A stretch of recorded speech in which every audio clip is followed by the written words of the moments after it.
basketball player, right? And my coach tells me, hey, Mark, there's some European scouts that are interested in you. Maybe after, next year, they may want to give you a tryout, European pro basketball, right? But they all say they want to get you, they'd like for you to be a little bigger because of the style they played back then. Okay, so I start lifting weights, I'm 6'8", 230, 240, which is in the 80s is huge for a basketball player, but still.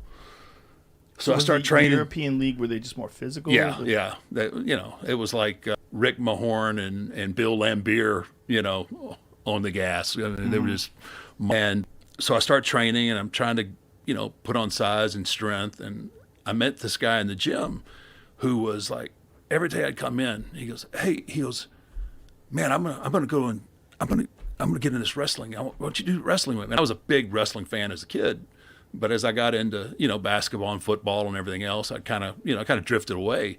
And I was just like, man, I think I'm going to go try to play some pro ball in Europe. And he goes, man, you should really try and do this with me, So I kind of started getting in touch with the product again, I kind of started watching again, and, I got no clue. I think, kind of fall back into it again, right? I'm like, oh, that's kind of cool. That's different. And I think one of the things that's helped me through my career is being a realist in what my talents are and what my talents aren't. And, I was like, kind of start having these conversations with myself, like, even if you do make a team, how long do you really have? Right. And being 21 and sitting on the end of the bench in Lithuania just really wasn't that appealing.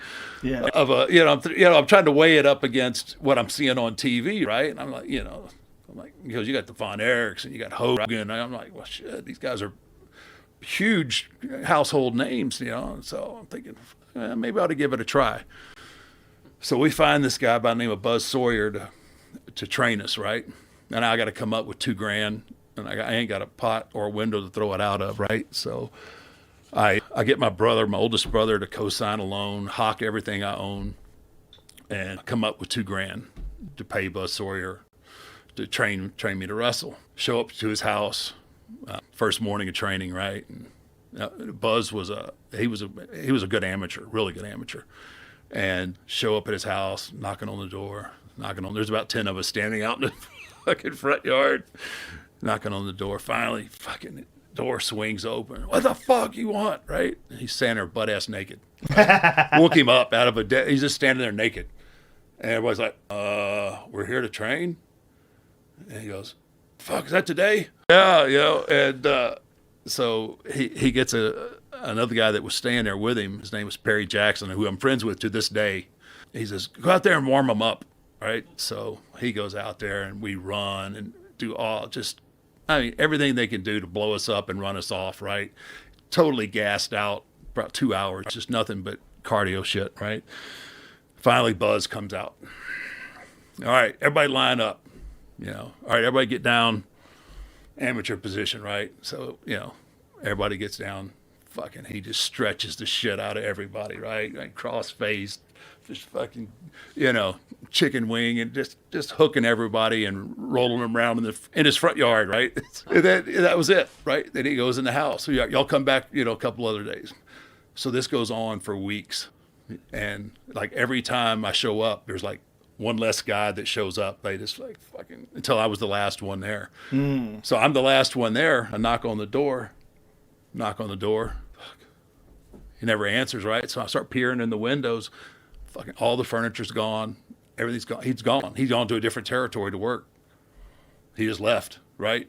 Never learned any pro wrestling. He was just teaching you wrestling. He was just teaching me. Yeah, obviously we signed up for pro, to get to teach us how to pro wrestle. But he just came out there, and his whole goal, and this is the way it was back then, is they always try to take your money, and then they try to run you off.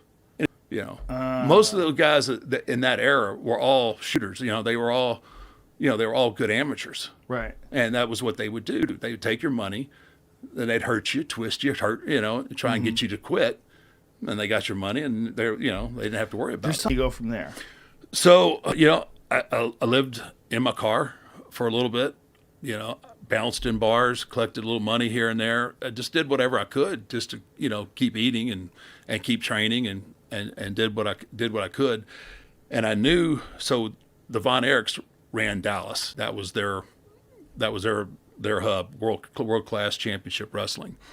And I knew that they were in the office on Wednesday.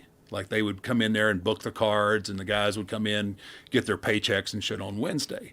So every Wednesday for about 8 months, I would go down there, and I'd sit in the lobby, and fucking guys would walk right by me, not even acknowledge my presence. Every Wednesday. Every Wednesday for 8 months, I went and just sat there. And 8 months. Did you ask to speak to anybody? Well, yeah. So there was a referee back there. His name was Bronco Lubitsch. He was the only one that would speak to me, right? And it would be kind of like, "Are you here again, huh, kid?" And I was like, "Yes, sir, Mr. Lubitsch. I was, hoping maybe I'd get a chance to talk to somebody today." "All right, well, just good luck, And then I would sit there, and I'd walk by and try to as somebody would come through, I'd kind of start to stand. Fuck, they ever stopped? Just blew right by me. One day, I was right at the end of my ride. I was like, "Fuck, I'm not getting anywhere here." And Fritz Von Erich, the patriarch of the family, right? The guy that owned the company came in, and he walked in and he stopped and he looked at me, and I started to, once again, I started to get up, and introduce myself, and he turned around and he went into Bronco's office, and he had a deep, gravelly voice, and I could hear him. He's like, "Who's that kid out there?" And he's been coming here for months. He's just trying to get booked. And I heard Fritz go, Book him Friday night. I want to see what he can do. He looks just like David, one of his sons that he had lost." I looked a lot like David, and that's how I got my first break. Wow. "Hey, woman, since your man ain't got no heart, why don't you come to my apartment tonight? I'll show you a real man." There you go. What? Fuck you. That was a great scene. That was good. Him doing the chin ups, like he was a very convincing killer. Yeah.